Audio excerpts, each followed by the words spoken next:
চলতি অর্থবছরের জুলাই এবং মে এই ১১ মাসে ইউরোপের বাজারে বাংলাদেশের তৈরি পোশাক রপ্তানি আয় কমেছে প্রায় ৩.৫%। দেশে উৎপাদন ব্যয় বৃদ্ধি এবং কাস্টমস ও বন্ড ব্যবস্থাপনায় আমলাতান্ত্রিক জটিলতায় প্রতিযোগিতার সক্ষমতা কমছে বলে জানিয়েছেন রপ্তানিকারকরা। আরও জানাচ্ছেন সৈয়দ তামিম মাহমুদ।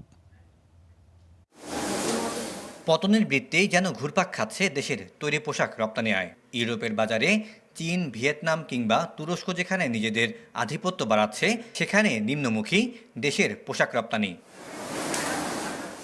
রপ্তানি উন্নয়ন ব্যুরোর তথ্য বলছে, চলতি অর্থ বছরের জুলাই থেকে মে মাসে ইইউভুক্ত দেশগুলোতে পোশাক রপ্তানি হয়েছে আগের অর্থ বছরের তুলনায় ৬৪ কোটি ডলার কম। অথচ ২০২৪-২৫ অর্থ বছরে ইইউতে বাংলাদেশের পোশাক রপ্তানি ৯.১% বেড়ে পৌঁছেছিল ১,৯৭১ কোটি ডলারে। আমাদের কম্পিটিটর কান্ট্রিগুলোর সাথে যদি আমরা কম্পিট করে দেখতে চাই, তাহলে কিন্তু ওদের সাথে প্রাইজের সাথে আমরা পারছি না। অল অ্যাক্সেসরিজের প্রাইস সব কিছু কিন্তু বৃদ্ধি, তাহলে বায়ার তো প্রাইস বাড়াচ্ছে না। বায়ার যাচ্ছে যত কম প্রাইজে যেখানে পাবে সেখানেই যাবে। তো অন্যান্য কান্ট্রিতে কিন্তু সাবসিডিয়ারি দিয়ে সেটা কাভার করছে, কিন্তু আমরা ওই সুবিধাটা পাচ্ছি না।